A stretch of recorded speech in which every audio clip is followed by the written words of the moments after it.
move. You can press the buttons. Which of course, no, not you. Okay.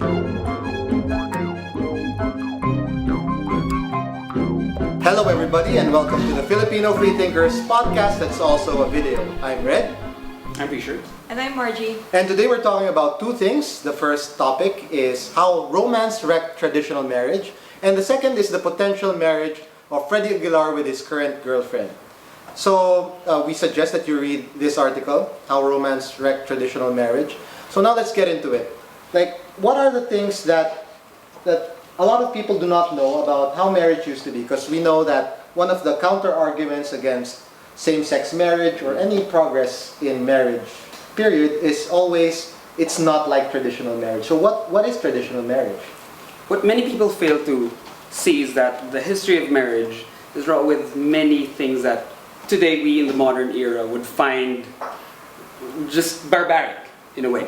For example, in many traditional marriages, because of course there are many traditions of marriage, there is no one thing as the institution of marriage. Each religion, each region, each culture has its own tradition of marriage. And most of these traditions of marriage involved the man owning the wife. That is why they were pronounced, for example, in some traditions, man and wife, and not man and woman. There is an inherent inequality when it comes to many of these traditions. I never thought of it that way. Husband and wife, not husband and wife. Yeah, not husband man. and wife, not man and woman, but man and wife. So- Man and his wife. So women were generally seen as possessions. Yes. Back then. And what was the purpose of marriage back then? Like, of course, now it's mostly love. Like a lot of people when they love each other. Of course, there are still those clandestine but anyway, what is the purpose of marriage back then? Why did people get married? Many people, for example, get married because to solidify clan ties, to be ordered to consolidate power within families, to have exchange of individuals between tribes, to pacify, knowing that some of your kinsmen are in the other tribe, that brings peace in the land. Those are some of the purposes that some traditional forms of marriage played. Another thing about traditional marriage is the fact that many forms of marriages, especially in the recent Judeo-Christian history, does not involve divorce. Some of them involves divorce, like Islam allows divorce. Some kinds of Christianity allow divorce. But there is this cultural pressure for the couple to remain married, which is already a cause for suspicion, because if the basis of marriage is love, then if the couple does not love each other anymore, or they cannot make it work, then we shouldn't force them to stay with each other. That is one case there. So I have a suspicion, and when I read the article, I was made to, think about this, that perhaps people were forced to stay with each other, and that's the kind of marriage that there's a chainness to it. And in fact, chains and other forms of bondage, right, or imprisonment are still used as metaphors for marriage, because the idea was that people rarely ever married for love. I learned from research on marriage, before I was thinking about whether to get married, that you mentioned shackles, right? You mentioned chains, and the modern wedding ring is actually what used to be literally shackles. Like, Yes. husbands would see their wives as conquests, like people to be conquered, and the symbolism for having done that is putting them in literal chains or shackles on their wrists or on their legs, and people unknowingly wear symbols of that subjugation when they wear wedding rings. But I guess it's now more equal because Yeah. both of them do. So Yeah. it's an improvement in that sense. Makes me wonder though how marriage has transitioned from this traditional idea of just putting two people together to keep money intact or to keep power intact. And I mean, how did it get from there to where we are now, where marriage is traditionally, usually considered to be something between two people, like it's a thing between two people who are in love? I mean, how did it get there? So it used to be that marriage was for political reasons, Yeah, like or love for, had nothing to do for with it. property, right? To Yeah. to consolidate So wealth what changed? and power. It was mostly the Catholic Church that we have to thank for that. It used to be that the norm was, there could be polygamy, but the church enforced its rules of monogamy as a standard. And when the situation happened that the even priests their property was being threatened, like by all of these children, and they got into the whole sacrament of marriage. It was one of the latest sacraments that they took on, actually. So it was more of an afterthought. They didn't think marriage was that important anyway. It's even in the Bible that, marriage is only a last resort. If you can't control your lust, it's better to be married than to have lust outside of marriage. Like, if you read the epistles of Paul, he would ask his followers, the readers of his epistles, to abstain from having a relationship, because of course, during the early days of Christianity, they were all thinking that the world was going to end anyway. Yeah. So what's the sense in their generation? Yeah, in their generation, within their lifetime. So what is the sense of marrying? But Paul said that if you really can't resist, then you marry. So it is a last resort in the Bible. So even in theology, like the purpose of marriage, of course, unitive, and procreative. The love part in there was also an afterthought. It was like early theologians thought that being passionate, even with your wife, was not a good thing to happen. Like you couldn't really have sex for enjoyment or to express your love. It was mostly for procreation. Yes. That's why they prescribed things like the missionary position, so that you can't be too passionate when you do the more passionate positions, I guess. That's why there's such a disconnect between people who are in love and can't have sex with each other because they believe it should be saved for marriage. Because their reasoning that they have to save their Chastity? chastity until marriage is based on something that doesn't have anything to do with love in the first place. So thoughts on the whole transition from property to love. Like before, love you would reserve, or love or passion you would reserve for your concubine. Yeah.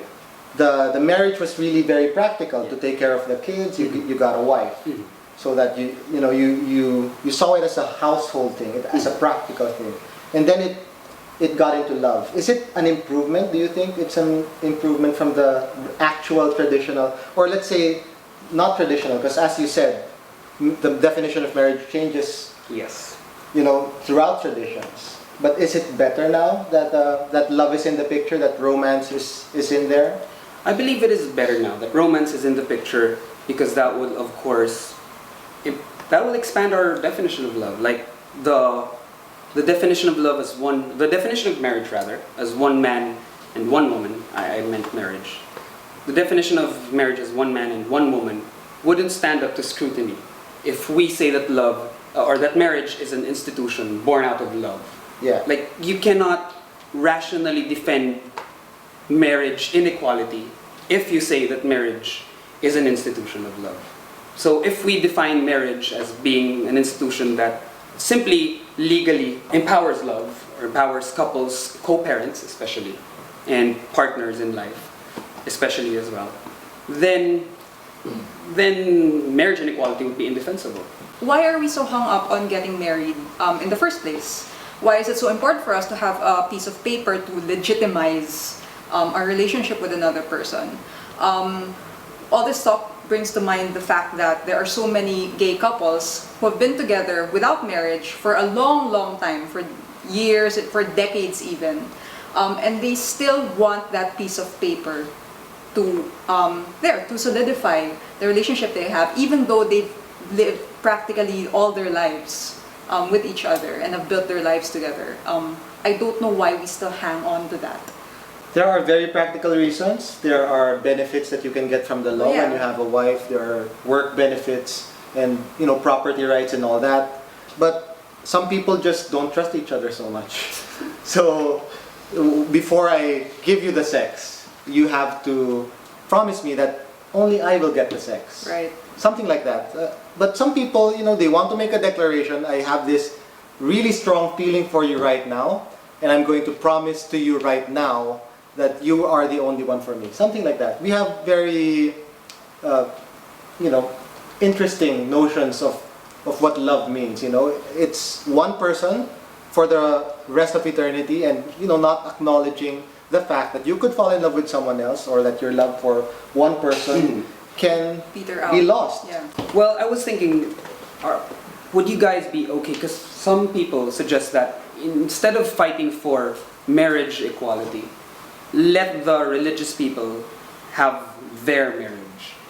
Let the state recognize that some people want to live together for a very long time, and let us give them the economic and legal benefits of recognizing their union. Yeah. And let the people who want to define marriage, whatever they want to, however they want to define it, let them have their marriage. And let us not fight for marriage anymore. Let us just fight for civil unions and the empowerment of couples who want to stay together. So, I am for that. I think So am I. in the same way that there's a right to peaceful assembly, there should be a right to whatever kind of assembly that you like, whatever definition of marriage that you It want. doesn't have to be two people. And I don't think that it has to be related to religion, as it is now. In the Philippines, you can be married however you want, as long as it adheres to some religious tenets of an established religion. I have to add, of an established religion. Of an established religion. Unfortunately. But it is quite interesting because, for example, when I was a Christian, the Christian sect that I belong to, a Protestant Reform, they believe that other kinds of marriages outside the true church, the one true church, were null and void, because of course marriages were made by God. These are unions made by the God they believed in. Even the Catholic Church? Yes, even the Catholic Church. So Catholic marriages, Muslim marriages, other kinds of marriages, like Shinto marriages, all these kinds of marriages, they are not true marriages because they are not sacred unions, because God did not bless these unions. So, so much for the topic of traditional marriage and how romance has wrecked it. Let's move on to our second topic, which is kind of related to the last thing that we discussed. Yes. I'd like to acknowledge the presence of our new guests, I'm Pepe. And I'm Levi. and they are guys. So, let's talk about our next topic, which is Freddy Aguilar's potential marriage with his current girlfriend. Let's talk about that for a bit. Okay, Who is Freddy Aguilar? For the benefit of our fans, our millions of fans who maybe do not know so much about him. who happen to be living under a rock. Because Freddie Aguilar is a very popular songwriter. He was the Justin Bieber of the 60s, 70s. I don't know. Okay, go ahead. Later maybe. He wrote the famous song Anak, which was translated into a bajillion languages. And so recently, it was found out that he had a 16-year-old girlfriend. He, at the age of 60-something. He's in his 60s. 1906. Yeah, 60-something. He's in his 60s and he has a girlfriend who is 16. And so this kind of made people go, what? And he recently also, admitted to be having sex with his girlfriend. And the news is he's considering converting to Islam so that he will be allowed to marry his girlfriend at her age. So is there really an issue about dating a 16-year-old or having sex with a 16-year-old? I know someone who is older than 30 and not 30, 20. Anyway, we're not talking about the ethics of consent of that particular issue. We're not even talking about whether it's okay to marry someone who is under the age of consent, or maybe under 18 or 25 or whatever. We're talking about the issue of using religion to have your way. That's the main issue. And of course, here in the country, that's a very common thing. I imagine, or I remember such issues like the CEAP schools, the CEAP schools, wanting to have the privilege of kicking someone out just because they're pregnant or unmarried. You remember that? Yeah. And of course, currently we have the the issue of Islam having, or any other tribe with a different religious tradition, having their own rules that are different from the rest of the country when it comes to obtaining or having to obtain marriage licenses because they're exempted from doing so. So what do you think of this? Well, I think, well, first of all, I don't think it's the right reason to convert to Islam. I think, What is the right reason I mean, to convert to if- Islam? if you really actually do believe in these things, fine, by all means convert. But if you're gonna convert just because you want to marry this 16-year-old, or if you want just because you want to marry a lot of women, or so on and so forth, that doesn't seem right to me. Wasn't it Henry VIII? Was it Henry VIII who Is that made his the own Anglican religion? Church? Yeah. there we go. Yeah. Split up the church Yeah, just so that he what you could, may do. have the marriage that he wanted. So yeah, if you believe, I actually read some reactions from some Muslims who was insulted by the potential marriage of convenience for, I mean conversion of convenience. Yeah, I think they have a right to be offended. Yeah. And because they're being used as a tool. The religion is being used as a tool. Yeah. But isn't it a feature of Islam that, hey, you can marry someone this young as long as you love them and all that? I mean, think of someone converting to Christianity because they want to get into heaven. Isn't that kind of the same thing? Like, it's a benefit. Oh, you're only converting to Christianity because you want to get into heaven. You don't believe in the tenets yet, but it's okay. That can come later. Like, it's a marketing thing. It's a marketplace of religions, and getting to marry someone who's young and something that you cannot do in any other religion is definitely an advantage. Well, the bottom line here is that religion has become an excuse to override the law. At least in this country, it's very common that we have special treatment for different religions under the law, which is a clear violation of the principle of secularism. Yes. Where it's stated that the government should not favor any religious sect or group in legislation. So that's it. If your country has laws that treat people from different religions differently, it's the double standard, maybe even triple, whatever, quadruple standard, then it's not fully secular.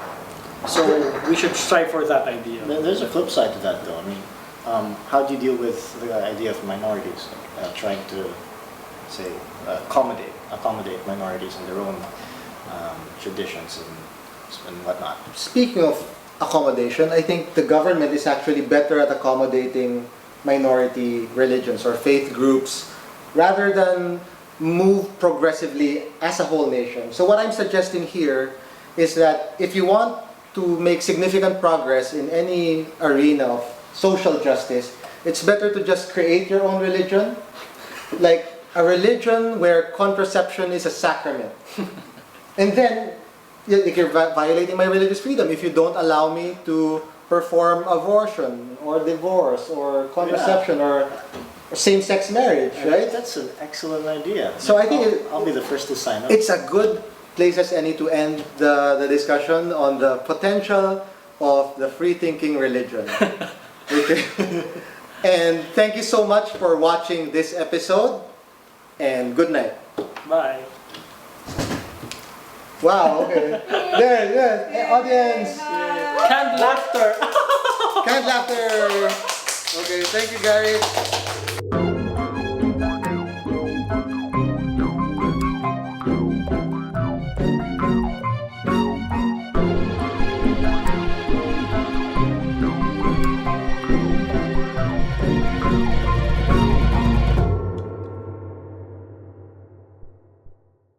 Wow, I'm disoriented. Wow.